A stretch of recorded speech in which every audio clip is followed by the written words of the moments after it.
Isang magandang araw sa iyo, kapatid.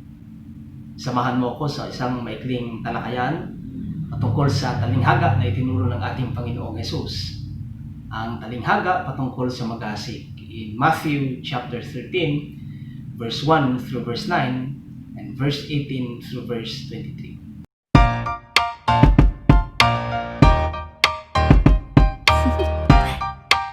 Do you want to know?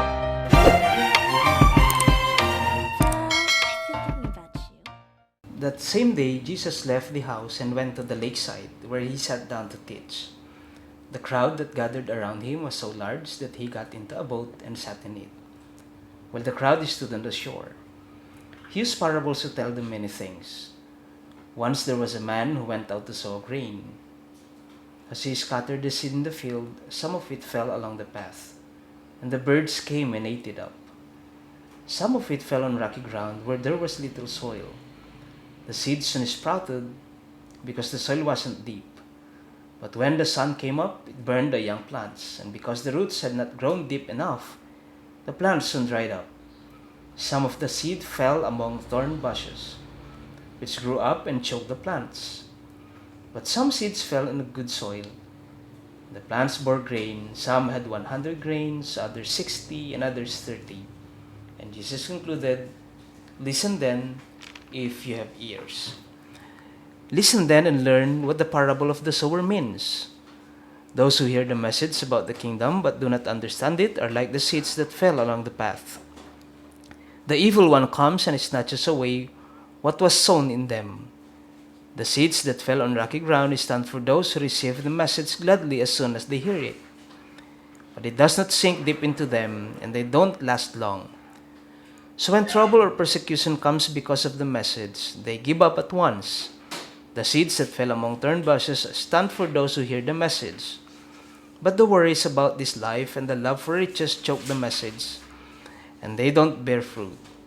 And the seeds sown in the good soil stand for those who hear the message and understand it.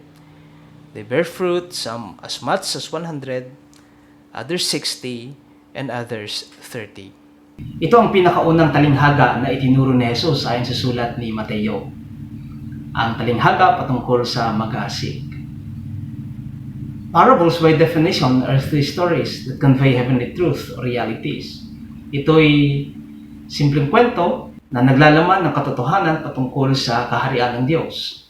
Ito'y kalimitang ginagamit ng ating Panginoong Hesus at tuwing siya ay nagtuturo. Nagtuturo si Jesus sa pamamagitan ng mga talinghaga, kwentong may kaugnayan o kinalaman sa simpleng karanasan ng tao sa kanilang pang-araw-araw na buhay. Thus, it is both contextually and practically relevant, especially to the hearers since they can easily associate themselves with the stories, especially the stories of the parables used by Jesus.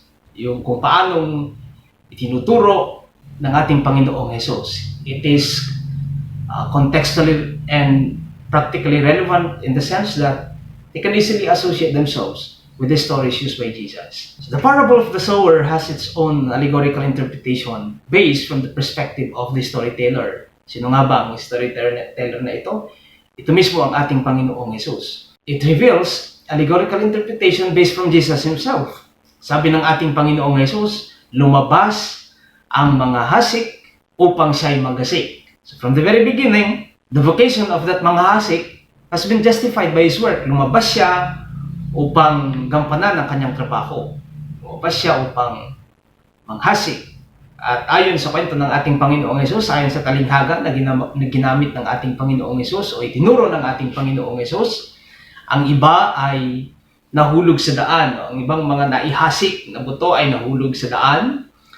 At wika niya, dumating ang mga ibon at kinain ang mga ito. Pangalawa, nahulog sa mabatong lugar at walang sapat na lupa. Pangatlo, sabi niya, nahulog sa dawagan. Lumago ang dawag at siniksik ang mga ito. Pang-apat, nahulog sa matabang lupa. Bunga, tig-100, ang ilan ay tig-60, at ang ilan naman ay tig-30. Binigyan ng kahulugan ng ating Panginoong Hesus yung kanyang talinghaga na masusumpungan sa verse 1 through verse 9 binigyan ng pagpapakahulugan ng ating Panginoong Hesus sa verse 18 hanggang sa verse 23. Ang nahulog sa daan, sabi ng ating Panginoong Hesus, ang sinumang nakikinig sa salita ng paghahari ng Diyos at hindi ito nauunawaan ay pinupuntahan ng masama. Naagaw nito ang salitang naihasik na sa kanyang puso. Pangalawa, ang nahulog sa mabatong lugar, ito'y walang ugat sa kanyang sarili kaya hindi ito nagtatagal o nagtagal. Ang iba na laman ng kwento o talinghaga ng ating Panginoong Hesus, ang ibang mga buto ay nahulog sa dawagan. Ito yung mga nakikinig ng salita. Ngunit ang kabalisahan ng kapanahunang ito at ang daya ng kayamanan ang dumaig sa salita at hindi ito nakapamunga. At ang sabi ng ating Panginoong Hesus, ayon sa kanyang kwento, meron namang nahulog sa matabang lupa. Ito yung mga nakikinig ng salita at nauunawaan nila yung kanilang napakinggan. Kaya naman ito'y nagbubunga ng 100, 60, at ang iba naman ay 30. So biblically, Jesus' interpretation is suffice to convey the decoded symbolism as referred to in this parable taught by Jesus. Binigyan na ng pagpapakahulugan ng ating Panginoong Hesus sa napakasimpleng pagkaunawa. Tayo bilang mga nakikinig at nagbabasa dito sa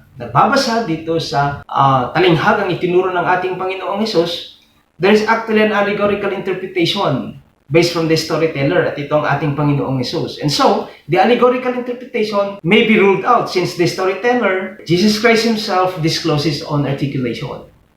Maaari nang hindi natin i-interpret allegorically this parable, although some of the parables used by Jesus talaga namang hindi naman ini-interpreta ayon sa espiritu, ayon sa diwa ng allegorical interpretation. Ang tanong ngayon, paano nga bang nahahalintulad ang talinghagang ito sa paghahari ng Diyos o sa kaharian ng Diyos? Take note of Jesus' movement and the entirety of the parable. In verse 1 through verse 4, wika niya, Jesus left the house and went to the lakeside where He taught the multitude with many things. And then Jesus introduced the parable through this. The sower went out to sow. Lumabas ang mga hasik upang magasik.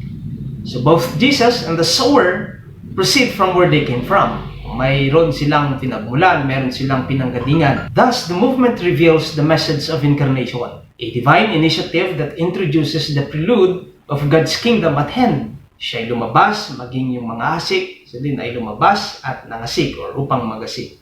Ang kaharian o paghahari ng Diyos ay nagpasimula sa salita. Ang Diyos na nagkatawang tao sa pamamagitan ng ating Panginoong Jesucristo. He went out from the throne of His kingdom in heaven to fulfill the realization of God's kingdom on earth. Kagaya ng paglabas ni Jesus sa bahay sa unang talata at paglabas ng mga hasik sa ikatlong talata. Lumabas ang Diyos sa kanyang kaharian sa pamamagitan ng pagkakatawang tao kay Jesus upang ipadama at maranasan ang kanyang kaharian sa langit dito sa lupa. Incarnation, a descending Christology whose primary concern was to reveal the presence of God in human form. Ito'y ginawa ng Diyos sa pamamagitan ng ating Panginoong Jesucristo. So the movement that when Jesus left the house, the sower when he went out to sow, is an interpretation of incarnation. Lumabas ang Diyos sa kanyang sarili. Lumabas ang Diyos sa kanyang kaharian.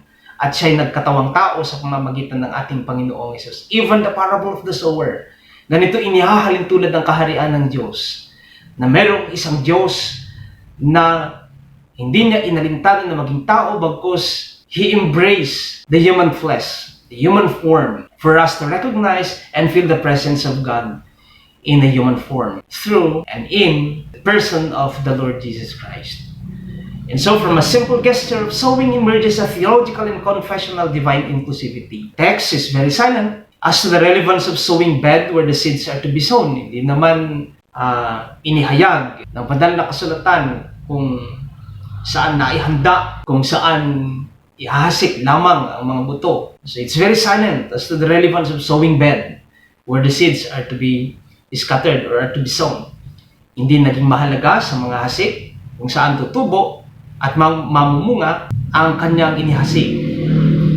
So the text explicitly reveals the act of sowing the seeds with no regard as to where the seeds are scattered. Therefore, the sower scattered the seeds with no exceptions. Siya'y lumabas at ang kwento sabi niya, at ang talinghaga sabi niya, upang maghasik. So lumabas ang mga hasik upang maghasik. The kingdom of heaven introduces a God who makes himself available to and for all. He transcends beyond color, race, culture, gender, etc. Like the seeds scattered everywhere, God's presence is neither confined within a mixture of good and perfect soil, nor trapped within the domain of those who are well.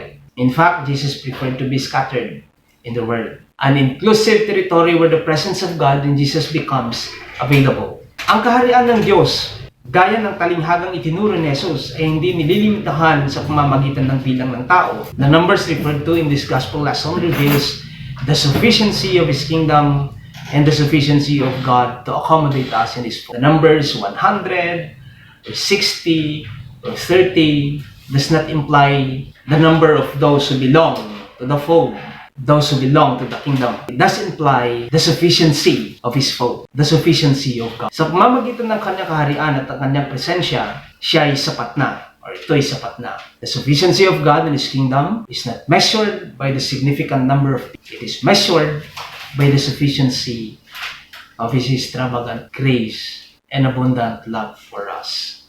Muli, magandang araw sa iyo kapatid at pagpalain ka ng Panginoon.